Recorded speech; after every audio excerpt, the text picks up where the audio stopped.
that's super well trained and all of a sudden they just stop being well trained for some reason, the solution may not be in the rules category. It might be that they have an underlying medical issue.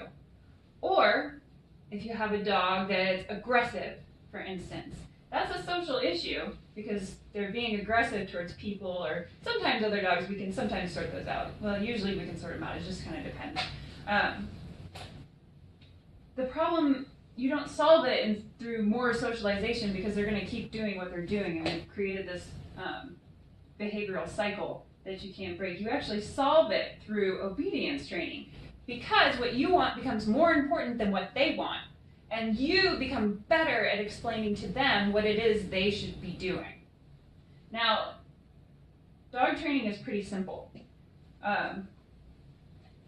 Everybody got a little pie chart? Okay. I'm going to erase that. So the mantra for dog training is reward, correct, replace. So you reward good behaviors, you correct and replace undesirable behaviors. There are 4 things that you can use to reward your dog. You can praise them in a happy Mickey Mouse voice. Yay! Doesn't matter what you say as long as you're really excited. You can pet them. Don't give them a pet, like don't buy them a pet. Like, here's your pet rock. Pet them, like physically, actually pet them. You can give them a treat, or you can play with them. Now, I run into a lot of people that are like, I don't want to give treats to my dog. Well, that's fine if your dog is not food motivated. But if your dog is only motivated by food, that's going to be a problem for you because you want to pay your dog in the currency they want to be paid in. Just like if you work in the US, you don't want to be paid in rupees or pesos. You want to be paid in American dollars, or wherever it is you live, you want to be paid in the currency that is valuable to you. So if your dog really doesn't care what you think, then maybe doing play as a reward is a good thing. My dog will work for an hour just to get his tennis ball. But when I first got him, he didn't really care that much what I thought. So petting him, he's like, okay, yeah, Mom, but where's my tennis ball? Now that we've been working together for several years, he actually does really crave praising and petting from me.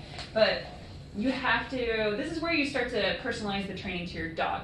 You have to pay your dog the way they want to be paid, and you have to pay your dog. Because otherwise, they're not going to be motivated to want to work for you. You don't want to work without pay. I don't usually work without pay. Sometimes I do, but not usually. So you have to pay your dog as well.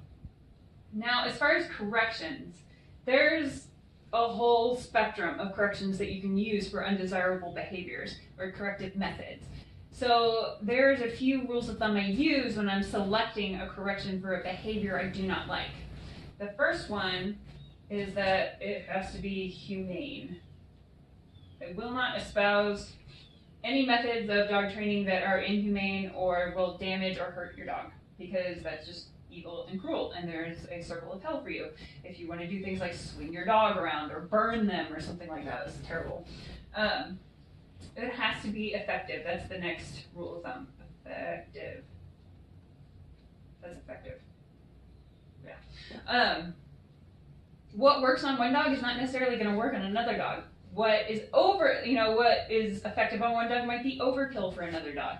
It totally depends on your dog, so you have to do a little bit of experimenting when you're starting to train your dog to figure out what's going to be effective for your dog. Now, my dog, for instance, he's a big jerk. He's big, he's fluffy, he knows it. Not much deters him. So the way that I would correct him might be overkill for another dog. However, he is deathly afraid of party favors. They don't even make a sound. They're just like the little snaky tongue things. I'll go find one in a little bit and show you when I show you some examples of corrective measures you can use. But he's totally offended by party favors. So it's effective for me to use a party favor when I'm correcting a behavior from him that I do not like. It doesn't really work on too many other dogs that I've ever noticed. But my dog is weird. So you have to do what's effective for your dog. It has to be appropriate. That's number 3. Appropriate to what you're trying to accomplish.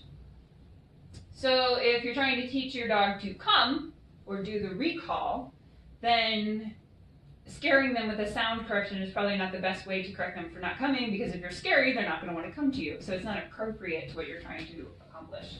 And the last rule of thumb is we always say no when we administer a correction. It's never the word no by itself, and it's never a correction by itself.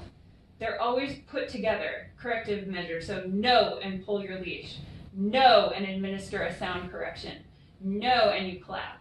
Something like that. And when I say no, I don't say no! Because dogs don't scream at each other! They turn, they look at the other dog, and they go, ruff! So when I say no, I say no! Or sometimes I imitate my mom. My mom, when we were kids, she'd go, ah! And we're like, ah! It's really abrupt. So it's the abruptness of the sound is what you're looking for when you're administering a correction. Now you have to give the word no a meaning. So you do that by administering the correction at the same time that you say no. Because without it, no is just a sound you make when you're upset. It has nothing to do with your dog. So you have to give it a different meaning. So eventually when your dog is across the room and you see them doing something you don't like and you say no or ah, then they'll be like, oh my gosh, and they'll go, oh, that's terrible. Rather than, oh, mom's upset again, whoop-de-doo. And then replace.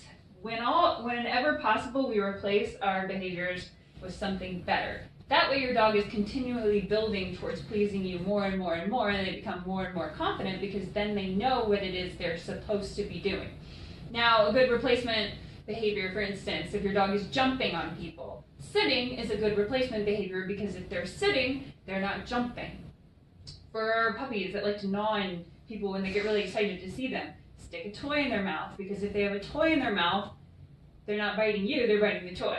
That's a good replacement behavior. You have to have a replacement behavior because dogs are creatures of habit. So let's erase all this.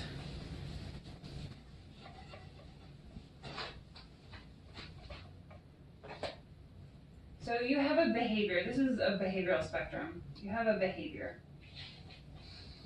If your dog does that over and over and over, it becomes a habit. And if that habit occurs over time and in different places and becomes solidified, it's a behavioral condition. Conditions are muscle memory. This can be good or this can be bad. You want to condition your dog to do what they're supposed to do. You want to condition your dog to run up and sit for pets, not run up and jump. But if they're already conditioned to run up and jump, you have to break that condition back down to a different behavior and then work your way back up to a more desirable condition. That's what we call behavioral remediation or behavioral conditioning.